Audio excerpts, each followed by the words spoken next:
readers, Happy New Year, Happy 2025. I hope it is great for all of this. I hope this crown does not fall off. It is plastic or paper or whatever. Anywho, welcome back to my channel, Lila Wanders and Reads. Lee here, and welcome to my 2024, I call it a reading recap, but it's really kind of talking about my favorite books that I read in 2024. Not all of them were published then. And then a little bit about my goals for this channel for 2025. Sorry, I'm just going to move things around and make a lot of noise. I do have this plugged in, so hopefully my camera doesn't crap out on me if it gets lengthy, but I'm not going to read summaries of these this time. I have done summaries on some of them over the past year, but really what I'm going to do is tell you about the book and why it was a favorite of mine this year. To start out, I have 3 honorable mentions. The first one I don't have with me right here. The copy is MIA, and that is Marcus Cleawor's We Used to Live Here. I loved that book. Here's why. I have a recurring dream. It's not the same every time, but it's always me trying to get somewhere, and then when I make any progress, all of a sudden I'm somewhere else. And that book reminded me a lot of that dream. So even though the dream can be frustrating, the book I adored. I can't wait to read more from Marcus Cleawer. Again, I'm sorry I don't have that book with me.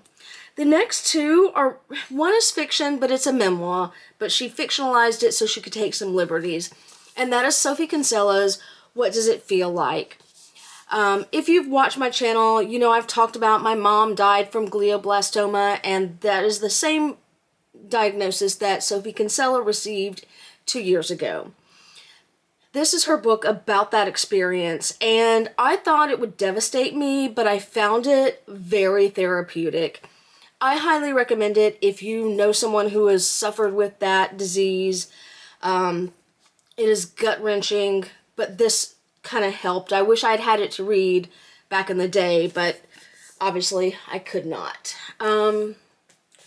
Next up is a memoir, and that is Ina Garten's memoir. I enjoyed this so much. This helped me out of a reading slump. She writes well. I appreciated her struggle in life, and really enjoyed that there was a Fort Bragg at the time connection. So I had no idea that her husband was a prior Army officer. Now, let's get down to the nitty-gritty. These are in no particular order because I really didn't rank them. The last one that I talk about in connection with another book is probably my favorite of the year, but I will save that one for last. But I'm going to start off with a reread, and this is rare, but the reread is Cujo by Stephen King. Look, I usually don't do harm to animals, but harm, it's complicated. But Stephen King was releasing a short story collection called You Like It Darker. It had a sequel to Cujo, and I felt like I needed to reread Cujo before I got to that short story collection. I did, and I'm so glad I did, because otherwise everything would have gone over my head. But what really... Okay, I'm not gonna lie. I was finishing up reading this, the last couple of chapters at work at the end of the day one day when things had quieted down, and it was just me and another one of my colleagues there. And I got to this part at the end where Stephen King talks about how all Cujo had ever wanted to be was a good boy. I'm tearing up now as I think about it, and I thought I was gonna burst out sobbing, which would have really surprised and perplexed my colleague, because I'm not typically one to cry at work or at all. But this one, it's like he stuck the knife in your heart because something bad had happened before that part, and then he twisted it with saying, you know, Cujo didn't choose it. Free will wasn't a factor. He just wanted to be a good boy, and whew. So anyway, one of my top reads of the year. I am so glad I did the reread. I enjoyed the reread of Cujo more than the short story sequel, but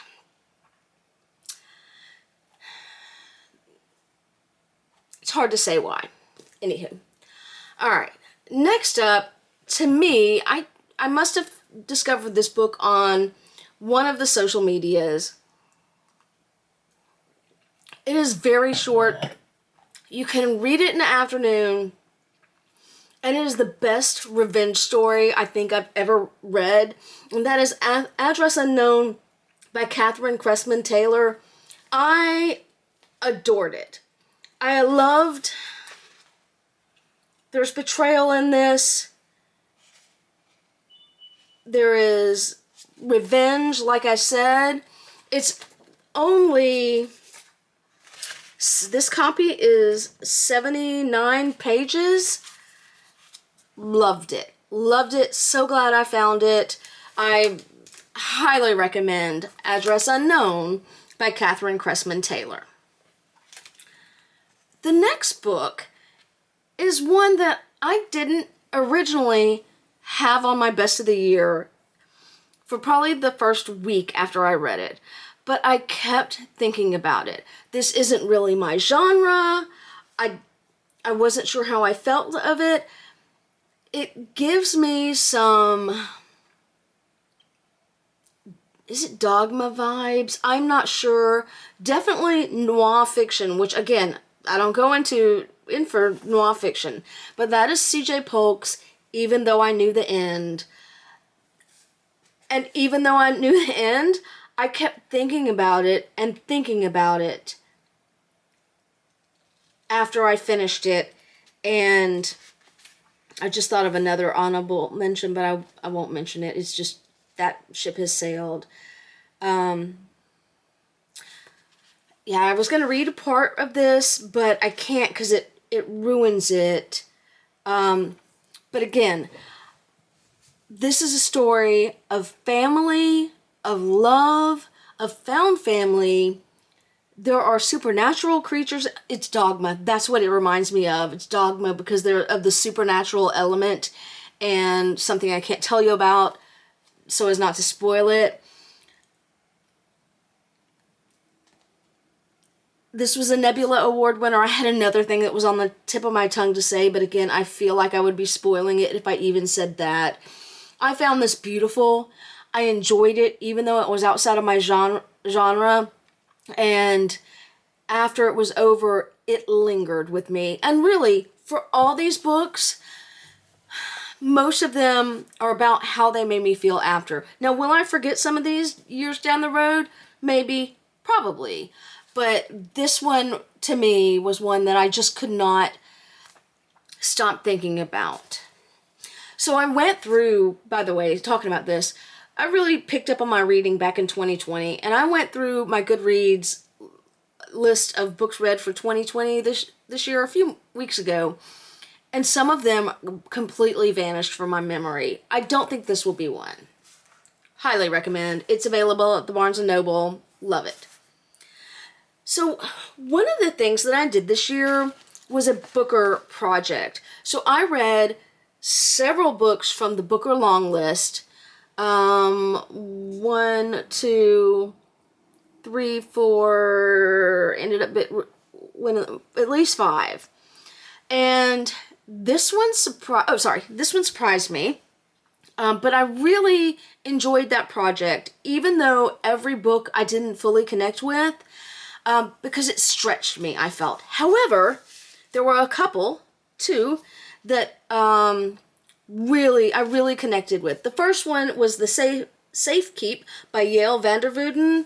I thought at first that it was just some lesbian lit fic. And I was like, oh, okay, this is nice, this is nice, this is nice.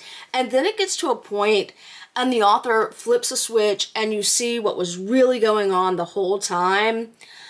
I'm not sure how I feel about the ending, but the flip, when everything flipped and I was like, oh, I did not know what was going on. And all of a sudden that made me think back to stuff earlier in the book where something that was seemingly insignificant meant something.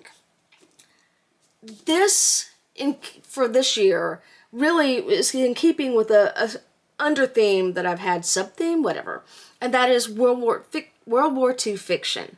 Or you're not going to see that anywhere else in this list, but many of the books had that as a sub theme. I highly recommend this. I love this. Had I not done the Booker Project, I probably wouldn't have found this book. And so I am glad that I did that. I will likely do the same in the summer when the Booker long list comes out for 2025. I look forward to it.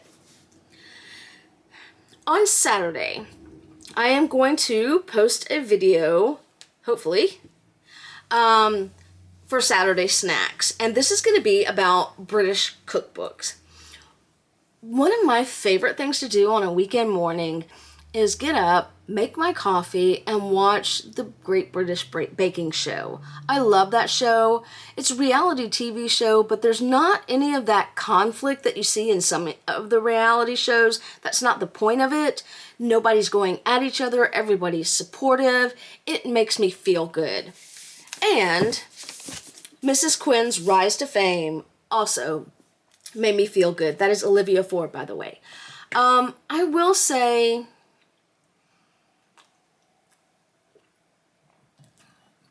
that I feel like at the very end there was something I could have done without. However, at this point I wrote, I don't want this to end. The majority of the book made me feel like I was watching the Great British Baking Show. God, I can't talk. So I felt like it could have left that last bit out, but it was important to the story. Love this book. It's very a comfort read, and I really enjoyed it. The next book is really a surprise to me. This is one I listened to, and normally I don't even rate audiobooks because sometimes I mostly listen when I'm riding, driving, or doing chores around the house. So sometimes I zone out and have to pay attention to the road and can't really pay attention to what is going on in my ears. But Ben Shattuck's The History of Sound stories, two things. One, I found that if I don't binge it, I can do short story collections much easier this way. Because at the end of a story, I can turn it off, listen to the radio or something, and then pick up the next day on another story. These stories were all connected, and I found myself looking for the connection in each story. And then at the end, it wrapped it up. I loved it. I thought it was going to be one kind of connection, but it ended up not being. I loved all of these stories. I thought it was going to be a PTSD thing, but it's not. It's complicated. I just really adored this. It resonated with me, and again, that's rare because it is an audiobook and a short story collection, which I have not been successful at reading as a sit-down book. I highly recommend the audiobook on that. The narrator, I don't remember now who the narrator was or if there were narrators, but I absolutely adored it. I think there were multiple narrators. I absolutely adored it. I'm pretty sure there were multiple narrators. Next up is another book from my Booker project, and that is My Friends by Hisham Matar. This one, I'm trying to read what I wrote.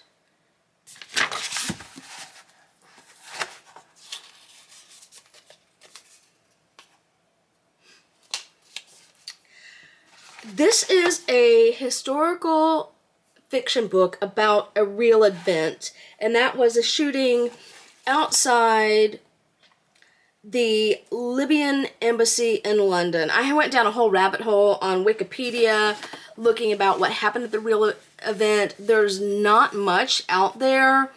There was a student protest outside the embassy. Somebody inside the embassy shot up some students, and I realized as I was trying to look for it is there probably isn't a lot out there about the student protesters to protect the student protesters, because the shooting at the embassy wasn't the end. The people who were shot weren't safe afterward from the Libyan government. I just really connected with this book. It's the writing style. I'm going to read some more Hisham Matar this year, or this year, 2025, I hope I will go back and revisit this book. I don't remember if I did a book review on this or not. I didn't have a chance to look, or chose not to look before I did this video. But I love this so much, I bought 2 other of his books because I was like, sometimes when you're reading, either the author or the characters feel like a friend. And that's how this book felt for me. It's not going to be for everybody. We all have different experiences. And that's just the way it is. Next up, at the beginning of the year, I was going to do a Women in War series. I've not completely abandoned that idea, but the structure of it is just not going to be what I thought. Because this was also the year of the DNF, and I'll talk more about DNFs later, but I just started out with some shitty books, and I DNF'd them pretty quickly, and so that kind of derailed my Women in War project. And that was going to be mainly about World War II, but this book was about, I don't know what to call it. I can't say it's the War on Terror, but this is about a modern warrior named Shannon Kent. And she was killed in Syria in, I don't remember the year. But Send Me, The True Story of a Mother at War, was really, really good. I really, again, connected with the character. Marty Skovlund Jr. did a great job with this book. I loved his writing style. I loved Shannon's story. I felt this was really, really well written. I'm going to be out on the lookout for anything else he writes. I'm glad to see someone modern telling a woman's story in war. And speaking of women in war, we come to my final best book of the year for me. And hands down for me, it is Kristin Hannah's The Women. I, again, connected with this. This went with my Women in War thing that I had going on, only wrong war. But this is really also a story about women coming home from war. And there were times when I was reading this and I thought, is she dramatizing it? But then later, I read Home Before Morning by Linda Van Devanter, and this is one of the books that Kristin referenced in the back of this, and I guess used as a guide for the women. And The Women was spot on. They were both heartbreaking because women coming home from Vietnam did not have the same, I don't want to say reception, because they did in some aspects. The war was not popular with the people of the U.S., and people got treated shittily when they returned. But no one would acknowledge the women's part in the war, so that did not help with their PTSD. And nurses, like in these books, came home with PTSD too, and then people didn't even want to acknowledge that they were in the war. So look, I've read a lot of Kristin Hannah this year, reading some of her back catalog. Some of them are really good. This is probably the best that I've read this year. I try to space out my books on her, especially with this as a, kind of a, what I'm judging everything else by. So some of her backlog books aren't going to have the power that this one does because they're not supposed to, and the subject matter of this is very different from some of those. Although The Great Alone, I read also this year. Also a Vietnam veteran. Completely different book from this. I like this better, but that is really good, and I do recommend. So, now we come to the part where I'm going to talk about, well, first we'll talk about what I'm going to read in 2025. My intent is to start 2025 with Sisters in Arms. There is a Netflix movie called The 6888 that I plan to watch. I'm recording this early, so I plan to watch it this evening after I finish my current book, and then I plan to start the year with this. I've had this for a minute, but this is Black women who served in World War II overseas, and I believe that they were the only Black women OCONUS in the WAC, but I'm not certain. So I will watch the movie. I'm going to read this book, and I will let you know what I think about it. Again, maybe I'll use this to kind of revitalize my Women in War project, but we'll see. So 2 other books that I know I'm going to read in January. One is for my in-person book club. We had to choose a book by an author from North Carolina, and we chose Legendborn by Tracy Deonn. I don't know if Tracy still lives in North Carolina, but she did for a while. This is kind of thick, so I don't intend to read it right away this first week, but I do have to read it in the first 2 weeks, I believe. Next, starting January 8th, I will be reading with my online book club, Carmilla by Joseph Sheridan Le Fanu. I have 2 copies of it. There's a reason. Barnes & Noble, I think, didn't have this copy, which I wanted, so I ended up buying this. And then later on, they called me and they said they had this, and so I ended up with 2 copies because I wanted this for the cover. The one that I will read, however, is probably this. It's got pictures in it, and it's edited by Carmen Maria Machado. I do not know who she is yet. I will look her up before I start this. And it's got footnotes in here, so I'm going to read this copy. But what they say about this is that this is the cult classic that inspired Dracula. So I'm looking forward to reading this. I've had this in my TBR for a long while, but luckily my online book club chose this. This and The Bloody Chamber by Alice... Nope, I forgot her name, so I'm not even going to say it. Anywho, I have that, and I will be picking... It's upstairs. I forgot to bring it down. So those are the books that I know I'm going to be reading in 2025 early on. A couple of other things that I plan to do differently-ish, or plan to do, period, in 2025. One, okay, let's just throw this out there. I'm not going to go on a book buying ban, but I'm going to try to buy fewer books this year, and it's probably going to be fairly easy because I have everything that the Barnes & Noble has, and there are a couple of exceptions, a few exceptions. One is, first of all, I have Amazon gift cards from my sister and my dad's wife, and I will spend those on books. That was not one of the exceptions. Oh, Barnes & Noble Triple Points, which they have right now. As soon as I said that to my sister the other day, they announced that they had Triple Points going on. I'm not going to use that this time, but in the future, if I see Triple Points, then I'll go out and buy, because Triple Points, you get $5 for every $10 that you spend, or $100 that you spend. I don't know. Anyway, you get credits. So the other thing is new releases, and now it's fading out, so sorry, my camera gets weird. New releases. I am going to buy new releases this year. I'm not going to not buy new releases. So I am going to continue Saturday Snacks because that's gotten a lot of good feedback.